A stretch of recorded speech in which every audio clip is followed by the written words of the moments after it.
Estamos con Otón Castañeda, un artista tamaulipeco, arquitecto por la Universidad Autónoma de San Luis Potosí y con maestría en artes visuales por la Universidad Internacional de Miami. Su obra destaca el interés por lo híbrido, lo andrógino, el cuerpo y el espacio construido. En el 2017, después de 25 años de una suerte de nomadismo y cambio de residencia, vuelve a Tamaulipas alternando su práctica artística con la docencia y la gestión cultural. ¿Cómo estás, Otón? ¿Cómo estás? ¿Qué tal? Buenos días. Bien, bien, A la gracias. orden. Me gustaría que iniciáramos para saber cómo inicias tu relación con las artes plásticas y visuales. Fíjate que tuve yo creo que la circunstancia en la familia que hay un antecedente familiar de un muralista de Tamaulipas y de cierta manera mi interés pues por el dibujo y por un poco la escultura también de niño, yo creo que hizo pensar a mi familia que sería mi vocación. Y desde muy temprana edad empecé a tomar algunas clases, más bien pues a nivel infantil, que formativamente a lo mejor no son tan sólidas, pero sí pues muy explorativas, ¿no? A esa edad. Y lo continué también en mi adolescencia. A los 12 años también entré a un taller de principalmente dibujo de pintura. De los 12 a los 17, más o menos estuve en ese taller, eh, donde se exploraba principalmente esas dos disciplinas, dibujo, pintura, y donde tenía acceso a libros de arte pues de un artista local que se llama Alejandro Rosales Lugo. Yo estudié ahí tuve mis primeras clases de dibujo, de anatomía, dibujo al desnudo. Exploré principalmente el óleo sobre tela y el acrílico también sobre tela, y fue como lo más académico a lo que tuve acceso en mi ciudad. Entonces estuve en esas dos, ¿no? Al principio como niño en lo que llaman la Casa del Arte, donde han pasado muchos artistas locales en sus formaciones artísticas, y este taller que continúa todavía a la fecha dirigido por este maestro, que es uno de los pues, más activos y longevos de Tamaulipas. Y ya de ahí ya me fui a estudiar arquitectura, pero siempre mantuve la doble actividad, el doble perfil. Mientras estudiaba ya empezaba a tener mis exposiciones. La primera formal, yo digo, pues es en el 2000, en la Galería José Jaime de la actual Secretaría de Cultura de San Luis Potosí. Okay. Es un poco como arrancó toda la carrera, ¿no? Ya tenías una marcada influencia sobre lo arquitectónico, sobre construcción. Fíjate que lo arquitectónico y la construcción, porque son temas, el espacio construido, como lo Uh-huh. leías tú ahí en esa semblanza, son temas que me llaman mucho la atención por mi formación profesional de arquitecto. También hay un antecedente de constructores en mi familia y bueno, es algo que siempre me ha llamado la atención, ¿no? Lo volumétrico, el espacio. Eh, Cuando es dibujo, siempre tiende hacia no dibujo arquitectónico, pero sí a representar espacios. Y cuando tiende a lo escultórico, pues hay esa idea también de estructura o instalaciones habitables, aunque últimamente me he volcado más por lo efímero, por instalaciones de gran formato efímeras, no tanto permanentes. Y en el caso de las que no son tan temporales, que son un poco más permanentes, pues siempre involucran también o lo táctil, o lo habitable, lo espacial, pero casi todo con un grado de abstracción muy particular o muy similar a la arquitectura. Ok, muy bien. ¿Tú cómo visualizas, tú que has estado en diferentes escenas artísticas, la local con el ámbito nacional? Yo siempre he pensado que, o sea, siempre creo que he estado consciente de que hay un marcado subdesarrollo de las artes visuales. Ujú. Creo que ese subdesarrollo se debe a la falta de academias formales, sólidas, profesionales. eh, y además también creo que ha habido un error sistemático de algunas administraciones estatales para poder, y obvio de la universidad, para corregir ese déficit de desarrollo.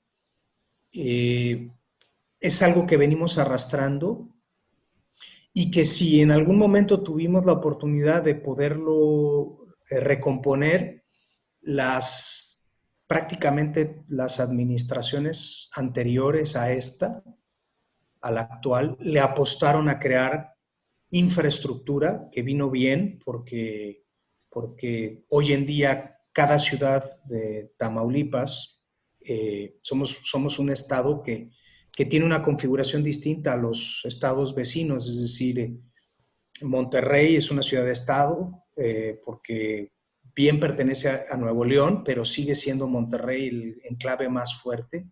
San Luis Potosí, donde yo viví muchos años, también tiene esa particularidad, aunque tiene una zona media, una huasteca, un altiplano, sigue siendo una ciudad de estado y así nos podemos ir por el Bajío. Y exceptuando tal vez Guanajuato, pues Zacatecas, Aguascalientes tienen esa particularidad. Entonces, esa eh, eh, obsesión de las administraciones anteriores de crear centros culturales con teatro, galería, le vino bien a un estado que tiene pues, prácticamente 6 centros poblacionales importantes, ¿no? Está todo pulverizado en distintas ciudades, 3 en la frontera, 2 al centro, 1 al sur. Pero yo creo que eso no fue suficiente porque no hubo vamos, eso no, en automático no provocó que se pudiera cubrir el gran pendiente que es la formación de profesional de artistas, la participación de esos artistas en la escena regional, sea el norte o nacional. Entonces, llevamos un déficit que ha sido un círculo vicioso, no virtuoso, como puede suceder en otras ciudades, principalmente como se da en Ciudad de México. Y ahorita que Básicamente hablamos creo que es eso.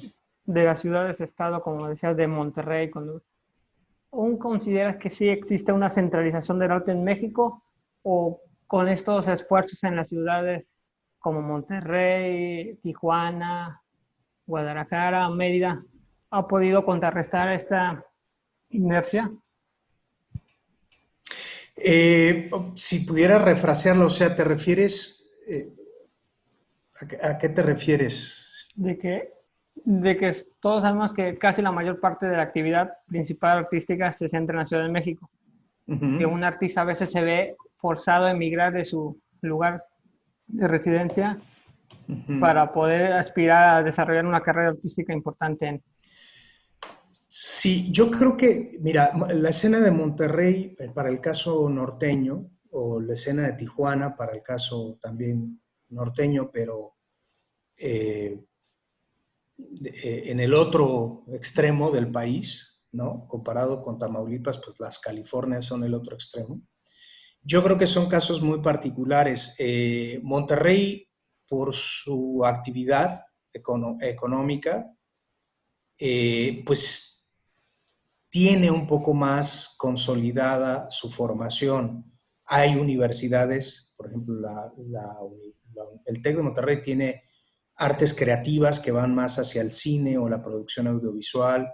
La Universidad de Nuevo León tiene un programa también de artes visuales bien concentrado. Arte AC, que también depende del TEC, tiene un programa también de formación exclusiva para el arte. Y por ahí podríamos seguir hablando de programas académicos bien estructurados, sistematizados. Y por otra parte, Monterrey tiene una sociedad que tiene ese tipo de necesidades, ¿no? De consumo, y tanto consumo estético como consumo como si fuese mercancía, ¿no? Consumo del arte como mercancía. Entonces, aunque no es una escena tan muy grande, sí está concentrada y hay una gran diferencia con respecto a Tamaulipas. Ahora, en el caso de Tijuana, creo yo, desde mi perspectiva, tiene la ventaja de ser una ciudad de frontera, de tener a San Diego a unas cuantas millas, ahí mismo.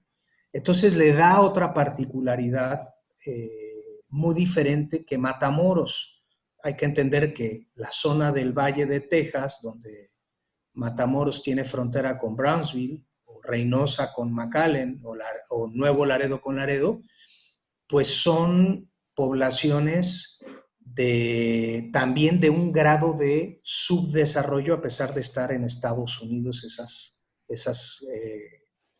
esas ciudades. Entonces, no son las mismas condiciones de un California, de un sur de Texas.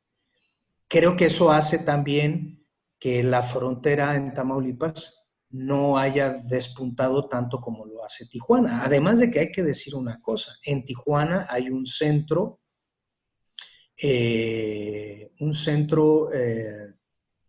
cultural que está administrado desde Ciudad de México.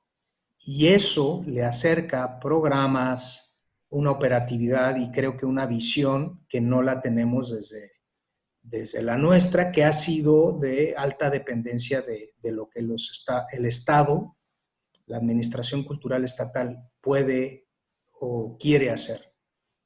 Entonces son, creo que, biografías distintas y había un teórico del mercado del arte que decía que el éxito de un artista estaba en estrecha dependencia con el desarrollo económico de la ciudad en donde se encontraba o de donde era originario, y creo que eso aplica a Tamaulipas. Sí, coincido contigo. Tú emigraste de Tampico, de Victoria, Tamaulipas. ¿Por qué decidiste trasladar tu residencia? Fíjate que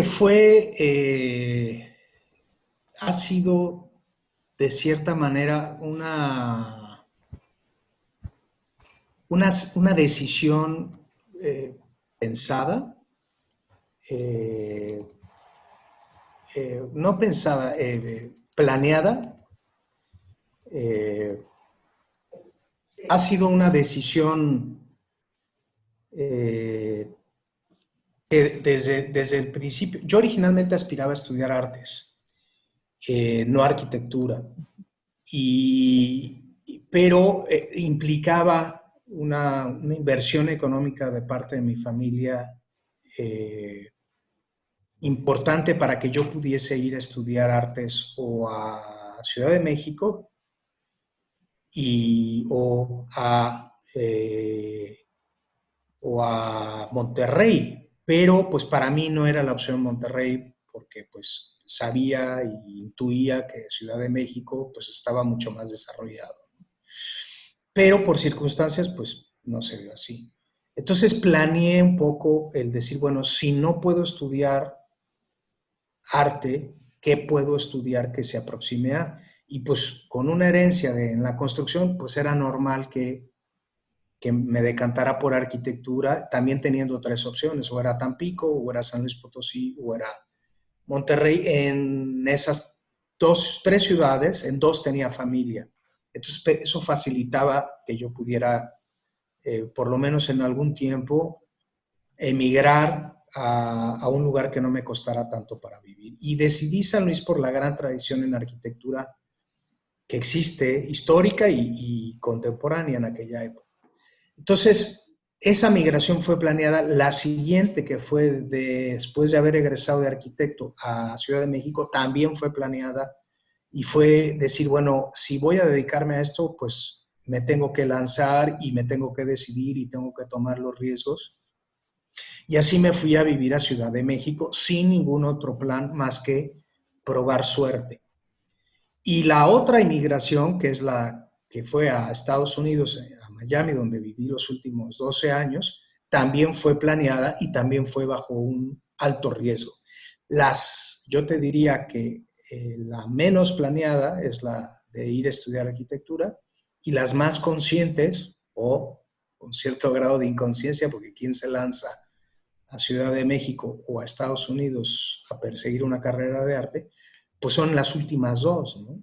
Entonces, lo hice porque pensaba y creía que era importante para mi formación, no solamente para mi currículum, sino que yo tendría que explorar de cerca lo que era vivir y dedicarse al arte en ciudades como estas, ¿no? Y creo que no me equivoqué porque, pues a partir de ahí mi práctica cambió, fue mucho más informada.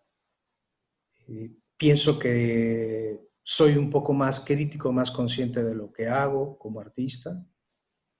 Se enriqueció en experiencias y realmente mi vocabulario pues cambió, ¿no? Se modificó. Entiendo. ¿Cuál es tu percepción de las condiciones actuales de labor y de producción de un artista? ¿En general en México De aquí en la zona. en la zona sur? Ajá. Eh, yo creo que sigue estando, como decía, es muy precaria, está muy desinformada, está muy desvinculada de otras prácticas, de prácticas actuales. Todavía la percibo decimonónica. Eh, mi, mi formación me impide desdeñar las técnicas tradicionales. Yo creo que un artista contemporáneo no se define exclusivamente por su técnica, sino por su lenguaje, que son dos cosas distintas. Entonces, creo que en el caso de la región, hacen crisis las dos. Aunque puede haber un avance técnico, es decir, un uso de tecnologías o herramientas más actuales, creo que todavía el lenguaje sigue siendo pues muy clásico. Es decir, ves artistas que todavía están muy interesados en el postimpresionismo o, o, o en el pop art.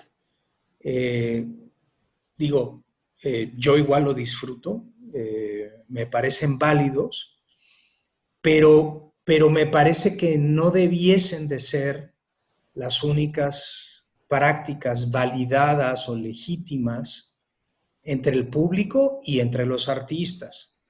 Entonces creo que sí hace falta una actualización de la práctica o de lo que la práctica del artista debe ser y se ha perdido un poco pues la experimentación y la exploración que debe de tener cualquier artista, ¿no? Sin ella, sin la experimentación, pues somos artistas tal vez con estilos definidos, pero, pero pues con lenguajes cosificados, ¿no? Estáticos. Entonces, esa es mi perspectiva. Hay muy buenos talentos, como en todas las ciudades hay talento, en todas sin excepción, sean o no sean mexicanos, en todas las ciudades hay talento creativo. Pero creo que hay el ser tan pequeña la escena hace que solamente se vean a sí mismos o nos veamos a nosotros mismos y nos cuesta trabajo experimentar, contrastar nuestra obra o informar nuestra práctica de otras cosas que suceden más allá de la frontera y del lugar con el que vivimos, ¿no? Es un poco complaciente lo que creo que está sucediendo, ¿no? Me satisface solamente en conocer lo poco que tengo aquí y no exploro ni experimento. Entonces creo que es un déficit la exploración y la Ujú. experimentación. Entonces, creo que vas en la misma línea que yo he pensado que ante estas condiciones de escasez, ya sea de que no hay academias de arte, no hay galerías, no hay un circuito formal, es que se ven pocas propuestas disruptivas, aunque se esté generando un arte interesante en la zona, a pesar de esta circunstancia. Tal vez lo que le hace falta es nuevos lenguajes y descubrir otras maneras de hacer arte, no solamente con lo clásico de pintar un cuadro nada más. ¿Sí crees que sí influye mucho o depende del artista? Eh, pues creo que depende de todos. Mira, yo siempre he dicho que en Tamaulipas nos saltamos el movimiento moderno o la modernidad, entramos directamente en la posmodernidad, pero ignorando los nuevos lenguajes. O sea, entramos a la posmodernidad con las mismas técnicas de de la modernidad, eh, pero nos saltamos todos los conceptos, toda por así decirlo, la sintaxis de lo moderno y de lo posmoderno. Entonces, el déficit de formación, el déficit de desarrollo es transgeneracional. Es decir, no es solamente atribuible a la generación de los que actualmente producimos desde acá.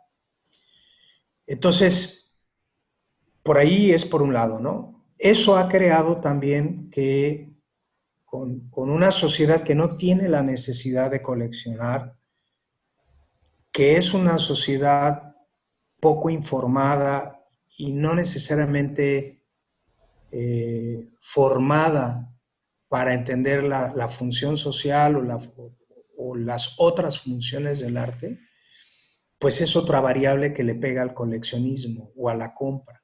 Eso ha hecho que muchas galerías abran y cierren, muchas galerías comerciales. Hoy en día se cree, por ejemplo, que una galería es para exhibir sin fines de lucro solamente. Entonces, ahí hay una responsabilidad del artista de actualizar su práctica, de mejorarla y de profesionalizar su trabajo y de vincularse y de capacitarse y de seguir, como decía antes, explorando e investigando su propia práctica y arriesgándose en ella. El coleccionismo no se le puede pedir a una sociedad que empiece a coleccionar si no sabe que lo puede hacer. Al no haber galerías de arte con propósitos comerciales, con propósitos de venta, pues la gente sigue consumiendo productos visuales que se encuentran en las mueblerías, que no necesariamente son baratos o de bajo coste. Entonces, y si no hay una academia y si no hay lo que yo digo a veces que es un sistema de estrellas, eh, pues a quién le compran si no es a la mueblería, que ese es el sustituto, entrecomillado, ¿no? Del renombre de una o un artista. Y por otra parte, el Estado, que es finalmente en México, como en muchas partes de Latinoamérica, el motor de la actividad cultural o de la actividad artística, que finalmente la actividad cultural se da por sí sola, con o sin el Estado, pero sí la actividad artística y los procesos para legitimar la carrera joven, mediana o ya de trayectoria de un artista lo da el Estado, y el Estado hasta hace 3 años estaba más preocupado en dotar de una infraestructura que no de un contenido, pues imagínate todos los déficits. Y lo más dramático es que es uno de los precursores del coleccionismo es Marte R. Gómez, que fue gobernador de este estado y que pues comisionaba a los grandes artistas y les daba, tenía un trato frecuente con grandes artistas como Frida Kahlo y Orozco y Rivera y O'Gorman. Es decir, es uno de los precursores del coleccionismo, pero de eso ya nada quedó en Tamaulipas. Entonces, creo que son varios frentes. Sí tiene mucho de responsabilidad el artista, porque al final somos el punto de partida de la creación. Pero creo que quien menos responsabilidad tiene es el Estado, porque tiene funciones pues mucho más apremiantes, como la pobreza o la salud o la educación. No es una... no son los detonadores de un coleccionismo, no son los responsables de crear coleccionismo el Estado. Entonces es más bien recae en el artista y en estados con esta configuración, al no haber organizaciones dedicadas a la promoción o, o museos privados o academias profesionales, pues vuelve a caer la responsabilidad de nosotros, que tenemos que hacer un papel, pues a veces yo digo que triple. Tenemos que ser artistas y tenemos que ser coleccionistas o fomentar el coleccionismo, y a la vez tenemos que ser mentores de las otras generaciones, pues que estamos un tanto huérfanos todos de grandes figuras en el arte, ¿no? De referentes. Hay muy pocas referentes en Tamaulipas. Así que no sé si puedo contestar la pregunta, no está tan fácil, ¿no? Muchas condiciones o muchos factores que influyen Sí, en todo. Ahorita que me sí. hablaste del Estado, que no es su tarea prioritaria atender la cultura, que comparto que hay otras necesidades más importantes como seguridad, educación, salud, pero yo he visto que ha existido una dependencia del artista tamaulipeco con los estímulos o patrocinios del Estado. ¿Crees que es sano? Y si tú pudieras exponer qué políticas culturales crees que pudieran funcionar para mejorar la escena. Yo le apuesto a la educación. Yo pienso que la educación debiese de ser el factor de cambio para mejorar las condiciones, que no la voy a ver yo, es muy probable, no lo voy a ver yo, tal vez lo veas tú, pero creo que es desde la educación donde hay que hacer los cambios. Si en un diagnóstico de alguien que trabajó en cultura en el gobierno me decía que a la fecha, de los 43 municipios de Tamaulipas, tal vez más del 75% de esos municipios no conocían el cine. Entonces, estamos hablando de una invención que tiene más de 100 años y que pudiese ser también una herramienta educativa, formativa para todas las generaciones, y hay un déficit que nadie o ha identificado o ha querido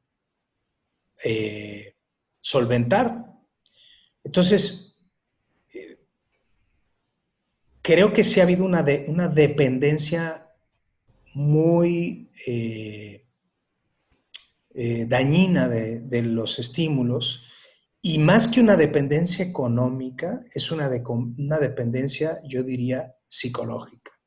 Es decir, requerimos que nos legitime un sistema de estímulos o un sistema de becas, y estamos esperanzados a y eso limita la búsqueda de otros horizontes. Entonces nos concentramos solamente en lo que vemos.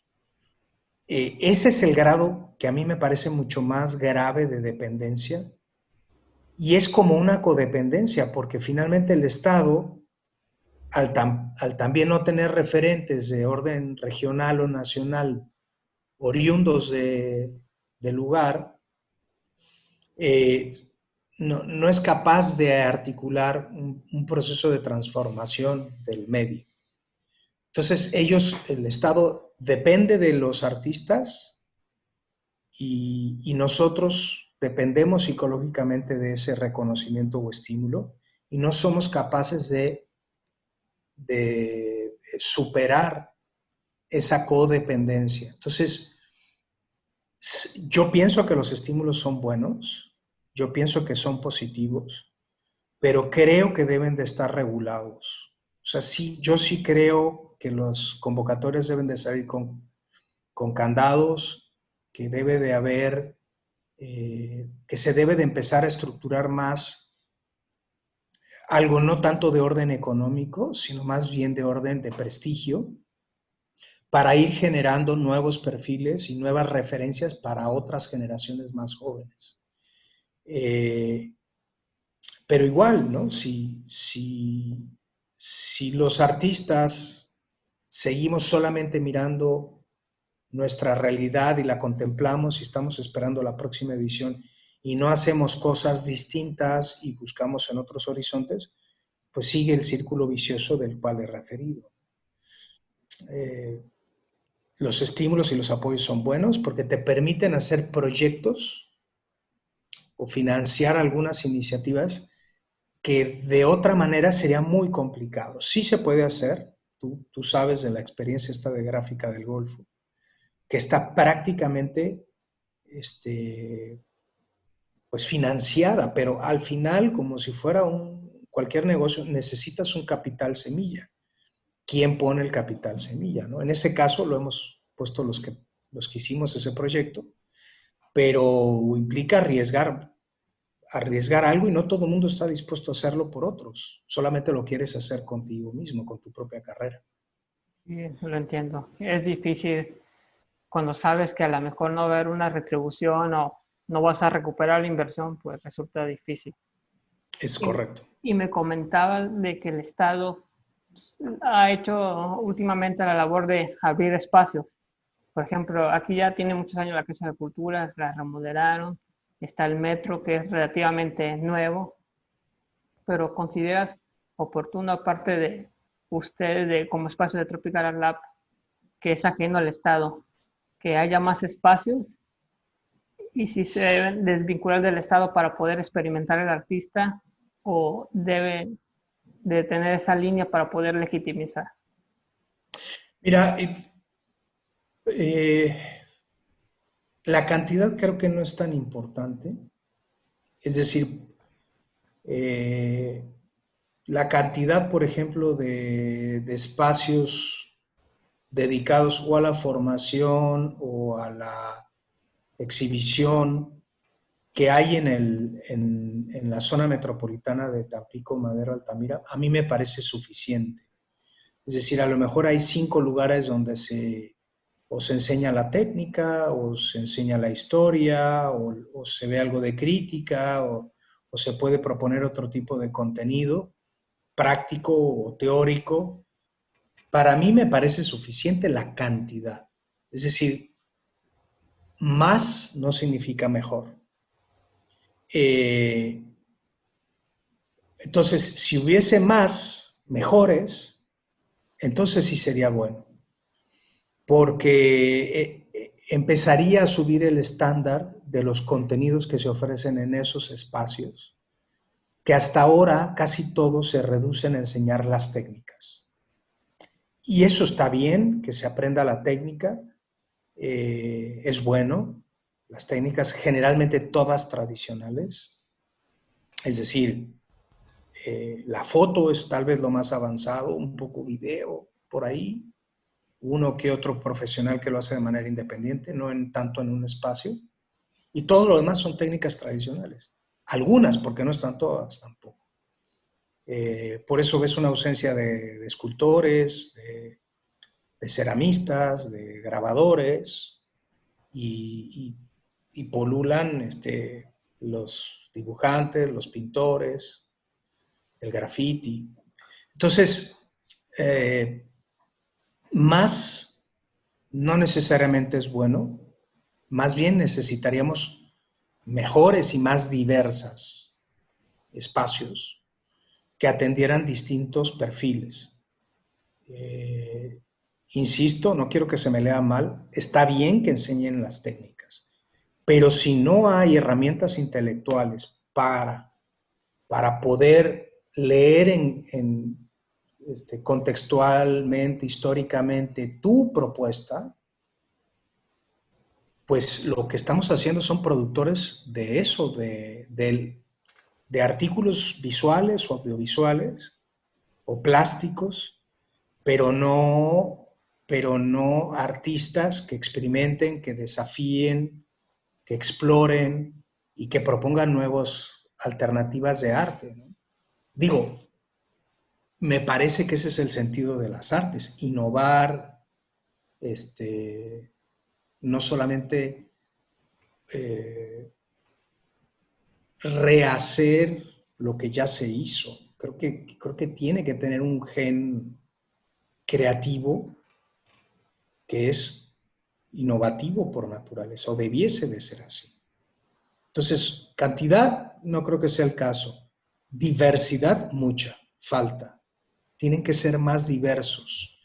El otro tema también es que son elementos para crear ingreso de esos artistas que tienen serias dificultades para vender su trabajo. Entonces, pues es normal, y eso sucede en estas y en muchas ciudades, es normal que la docencia sea la alternativa también para poseer un ingreso, ¿no? Ahorita que comentas de las escuelas que yo también considero que son suficientes, que nada más, creo que nada más se han desarrollado más los espacios como talleres para que el artista aprenda o el que quiera ser artista. Y yo pensaba, si hay gente que está tomando sus talleres que siempre tienen cupos, están, se crean más talleres, ¿por qué no hay una academia? Pero un artista zacatecano me dijo que pudiera ser hasta peligroso crear una academia cuando todavía no hay una formación de públicos, que puede ser hasta contraproducente porque saldrían muchos egresados, pero no tendrían campo para desarrollar su profesión. Eh, Híjole, es una pregunta muy difícil. Yo creo que eh, yo no creo que la formación sobre. Es decir, yo creo que un artista que se quiera dedicar o formar profesionalmente tiene que tener la alternativa, por lo menos en la ciudad más cercana. Eh, la lógica de crear o de formar profesionales para que encuentren trabajo, me parece que no es la lógica del artista. Eh, es decir, es como si yo decidiera estudiar para física nuclear para tener una chamba. Y yo creo que no va por ahí. Yo creo que el que estudie física o química o literatura o gráfica o cine es porque quiere aprender la profesión, quiere ser mejor, quiere sistematizar, quiere elevar su calidad y sus competencias y sus habilidades en esas disciplinas, y yo no lo veo entonces estudio esto para tener una chamba o para tener un trabajo. Yo, por lo menos desde mi experiencia, pues yo estudié arquitectura porque no había en la ciudad donde yo nací, no había una facultad de arquitectura. Ahora existe. No había tampoco una facultad de arte, tal vez hubiera estado inscrito en ella. Entonces, yo no lo veo como la lógica de, pues, este capitalismo simplista de decir, bueno, estudia para lo que vas a trabajar. Yo lo veo más como todavía románticamente, si se le quiere, pues como una vocación y como un interés específico en lo que me quiero desarrollar como ser humano. Y si es en la zootecnia, pues ve por la zootecnia. Si no, entonces todos estuviéramos estudiando para ingenieros en tecnología, porque es donde está el trabajo hoy en día, mejor remunerado, o en robótica, en mecatrónica, todos estaríamos estudiando eso porque eso es de lo que va a haber trabajo. Y cierren todas las demás carreras, sobre todo si tienen que ver con el humanismo, no es necesario.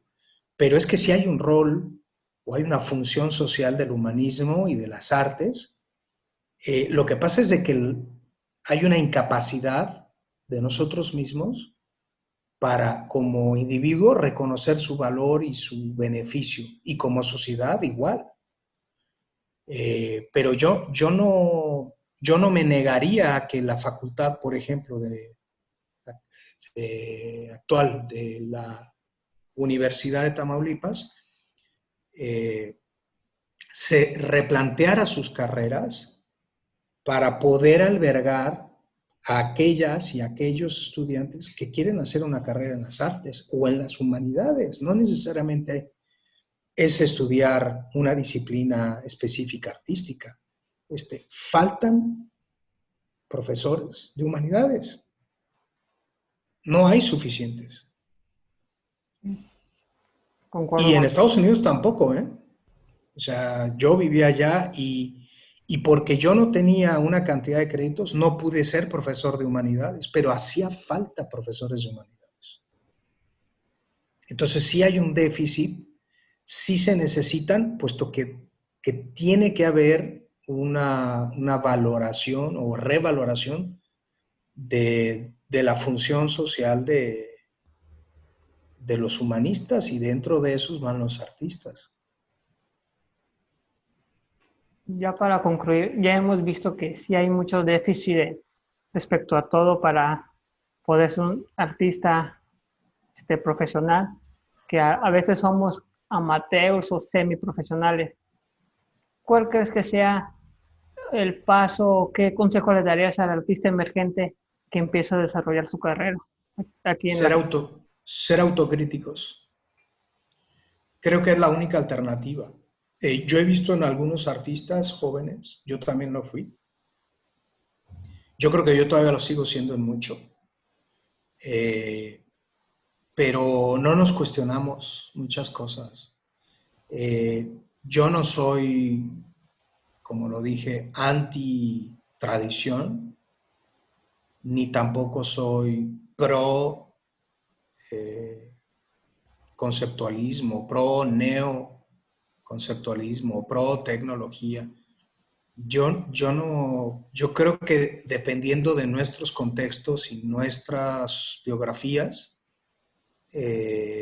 resultamos o producimos en función de eso, ¿no? Pero yo creo que el gran déficit de las generaciones de artistas en Tamaulipas es que no somos nada autocríticos. Pensamos que ya lo tenemos todo hecho, todo resuelto. Ah, pinto muy bien y pinto así medio eh, postimpresionista y ya soy una extraordinaria o extraordinario artista. Y no nos cuestionamos más cosas, ¿no? O sigo creando instalaciones o fotografía de esta determinada manera y ya no me cuestiono nada, ya está todo resuelto. Y no es así.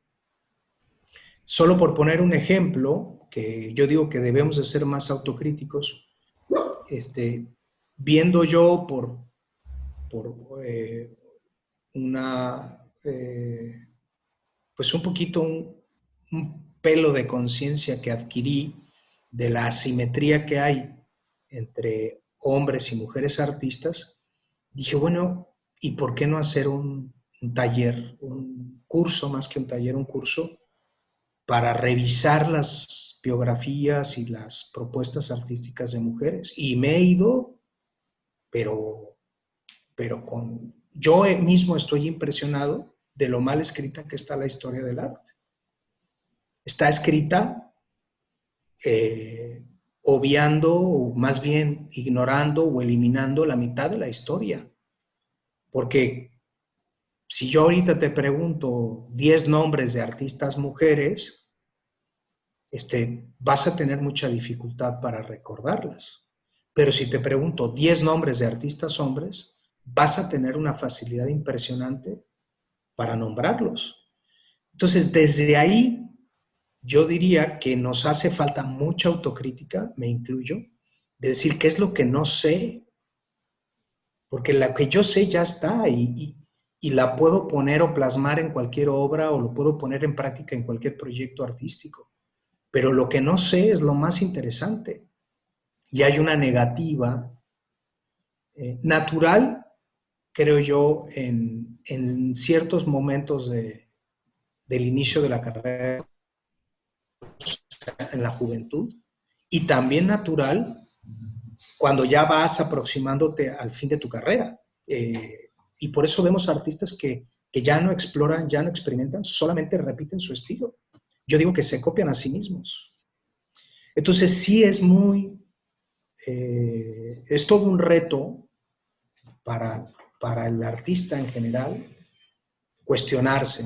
Y desconocemos la mitad de la historia del arte porque no ha sido contada, por poner un ejemplo, y desconocemos más de lo que sabemos y debiésemos de estar interesados en explorarlo. Entonces, mi recomendación es que si eres artista, te tendrías que cuestionar más, no esperar a la crítica, que es buena, pero que prácticamente es nula. No hay crítica.